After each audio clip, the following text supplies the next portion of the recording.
The transmission burst across every frequency known to the Galactic Council. It was an automated message, cold and mechanical, repeating in 17 different languages. The words were simple, but carried the weight of absolute terror for any species that heard them. Emergency broadcast to all vessels. Human Exploration Fleet Designation Alpha 7 has entered Quarantine Sector 12. All ships are advised to maintain maximum distance. Repeat, human vessels have breached the quarantine line. This is not a drill. Admiral Crix of the Valorian Trade Federation nearly choked on his nutrient fluid when his communications officer read the alert. His 4 eyes widened in disbelief as he stared at the holographic map showing the human fleet's trajectory. 23 ships, ranging from small scout vessels to massive carrier-class exploration ships, were moving directly into the most dangerous region of known space. Are they insane? Crix demanded. Do they not understand what lives in that sector? His first officer, a young Valorian named Thesa, pulled up the historical records. The data was centuries old, but still made her scales turn pale. Quarantine Sector 12 had been sealed off for over 800 years. The reason was simple. Something lived there. Something that had destroyed entire civilizations before the Council decided to simply pretend that region of space did not exist. The humans received the warning transmissions, Tesa confirmed. Our monitoring stations picked up their acknowledgement signals. They know about the quarantine. Then why are they still going? Crix slammed his fist against the command console. Contact their fleet immediately. They must turn back. The communication was established within minutes. The human who appeared on the view screen was a woman with short gray hair and calm brown eyes. She wore the uniform of the United Earth Exploration Corps, and the name tag on her chest read Captain Elena Vasquez. Admiral Crix, she said with a polite nod. We received your warning. Thank you for your concern. Concern? Crix's voice rose to a pitch that made his crew uncomfortable. Captain, you are flying directly into a death zone. The entities that inhabit Sector 12 have destroyed over 40 colony worlds. They consume everything.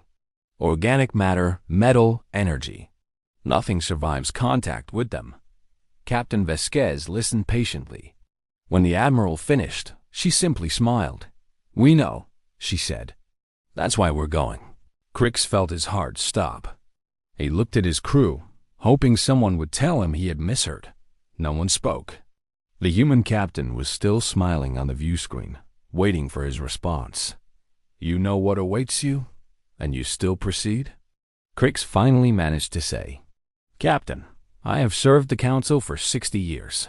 I have seen many species make foolish decisions. But this is beyond foolishness. This is extinction.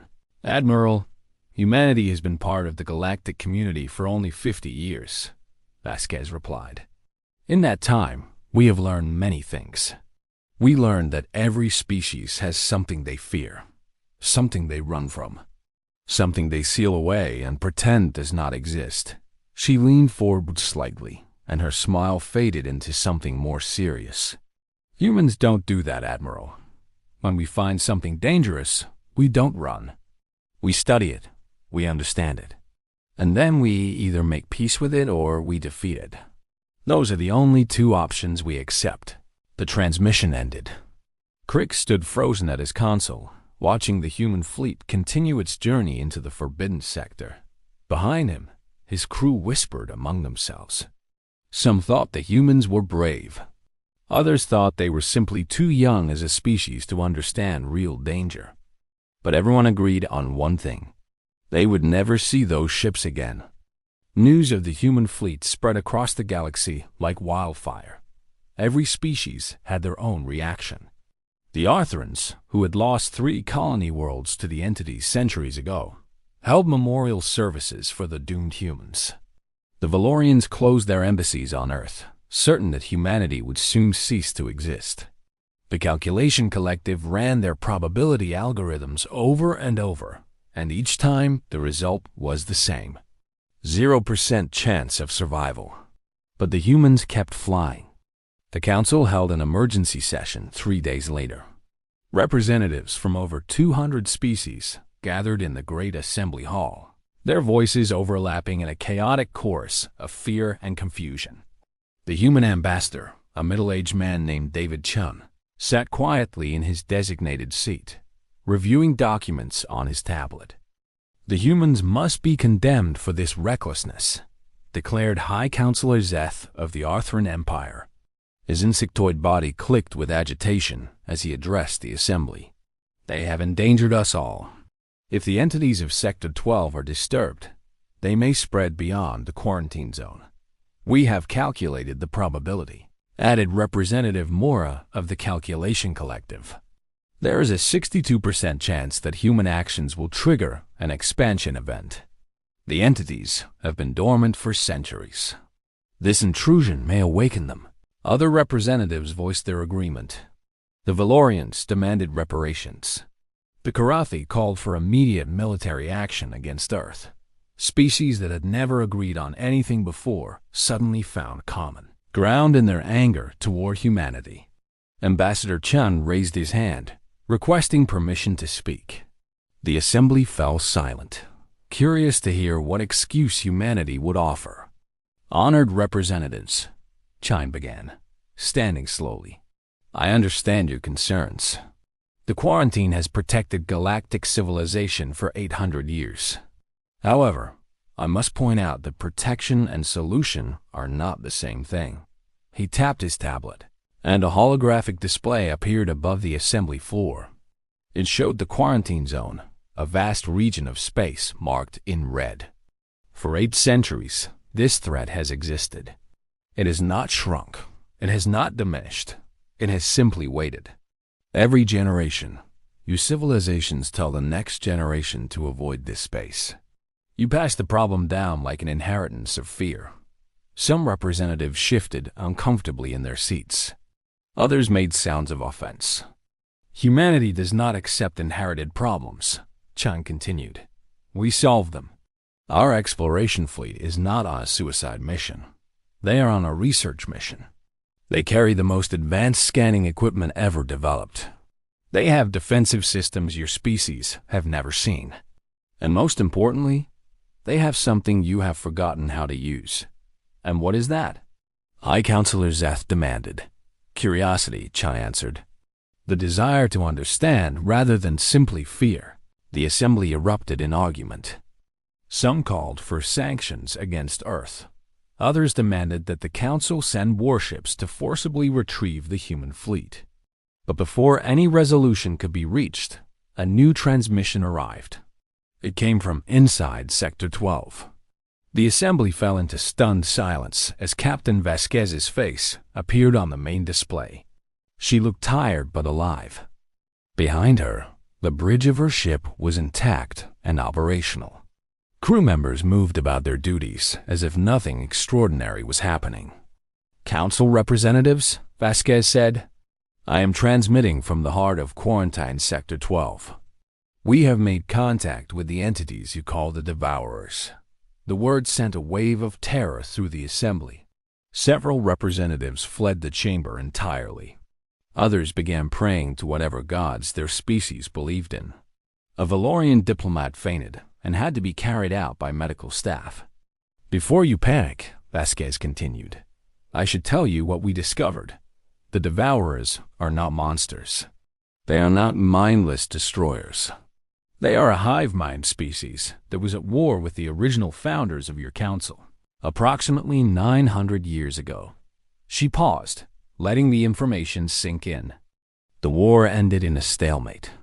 The council founders could not destroy the Devourers, and the Devourers could not penetrate council defenses, so the founders proposed a solution. They would give the Devourers an isolated region of space to inhabit. In exchange, the Devourers would remain there permanently. "That is impossible," High Counselor Zeth interrupted. "The historical records clearly state that the Devourers were too dangerous to negotiate with." "Your historical records were edited," Vasquez said flatly. "The original founders did not want future generations to know that they made a deal with the enemy. They preferred to be remembered as heroes who sealed away a great evil. The truth was less flattering. She transmitted a data package to the assembly. Documents, recordings, and genetic analyses flooded the council systems. The evidence was undeniable. There were communication logs between the founders and the devourers. There were signed agreements. There were even images of diplomatic meetings, showing council founders shaking appendages with devourer representatives. The devourers have been waiting for 800 years, Vasquez explained, waiting for someone to come and ask them what they want. They tried sending messages, but your automated defense systems destroyed every probe they launched. They could have broken the quarantine at any time. Their technology is far superior to anything the Council possesses. They chose not to because they hoped someone would eventually try to communicate. The assembly was silent. Centuries of fear and propaganda crumbled in the span of minutes. Everything they had believed was wrong. What do they want? Ambassador Chun asked from his seat. Vasquez smiled. They want to trade. They possess technology that could revolutionize medicine, energy production, and space travel. They have cures for diseases that have plagued your species for generations. They have solved the problem of faster-than-light communication. They have mastered energy collection from black holes. She paused, and her smile became warmer. In exchange, they want access to cultural works. Art, music, literature. They have existed in isolation for so long that they have forgotten what it means to create beauty. Their hive mind is efficient but lacks imagination. They want to learn from other species. They want to experience joy and sadness and wonder through our creative works. High Counselor Zeth collapsed into his seat, his mind struggling to process the revelation. Everything his species had believed for generations was wrong. The great enemy was not an enemy at all. They were prisoners, abandoned and forgotten. And they had spent 8 centuries hoping someone would remember them. Why did you do this? Zeth finally asked, looking at the human ambassador. You could have died. Your entire fleet could have been destroyed. Why take such a risk? Chun stood and faced the assembly. His expression was calm, but his words carried the weight of conviction. Because that is what humans do. We ask questions. We challenge assumptions. We refuse to accept that some problems are unsolvable. Every civilization before us decided that fear was easier than understanding. We decided differently. He looked around the chamber, meeting the eyes of representatives from dozens of species. On our planet, we have a saying. The only thing we have to fear is fear itself. Your ancestors were so afraid of the devourers that they created a lie and passed it down through generations. That lie caused more harm than the truth ever could. 800 years of missed opportunities. 800 years of fear. 800 years of potential allies sitting alone in the darkness, waiting for someone to say hello. The council voted to officially open diplomatic relations with the devourers 3 weeks later. The quarantine was lifted, and for the first time in 8 centuries, ships traveled freely through Sector 12. Trade agreements were signed. Medical technology was exchanged. The devourers shared their energy research, and within a year, several council species had begun building new power systems based on devourer designs. Cultural exchanges began as well. The devourers, it turned out, were excellent poets. Their works about loneliness and hope brought tears to species that had never cried before. They created music that resonated with emotions no one knew how to describe. They painted pictures of isolation that made viewers understand what it meant to be forgotten. Captain Vasquez became a legend among the galactic civilization. Statues were built in her honor on 100 worlds. Children of every species learned her name in school. But when reporters asked her how she felt about being called a hero, she always gave the same answer. I am not a hero. I am a human. We do not accept that something is impossible until we try it ourselves. And we never stop trying. The emergency broadcast system was eventually reprogrammed. The old warning about quarantine Sector 12 was deleted. In its place, a new message was installed. Welcome to Sector 12. former quarantine zone, current center of galactic art and cultural exchange. Human Exploration Fleet Designation Alpha 7 proved that understanding defeats fear. All vessels welcome, and throughout the galaxy, species began to wonder what else they had sealed away, what other problems they had inherited instead of solved. Some of them even started to ask questions. Some of them started to explore the forbidden regions on their maps. Some of them started to act a little more like humans. Humanity had taught them something valuable. Sometimes the most dangerous thing in the universe was not a monster hiding in the darkness. It was the refusal to light a candle and see what was really there. Fear was comfortable. Fear was easy. But fear had never built anything worth keeping. Curiosity, on the other hand, had changed everything.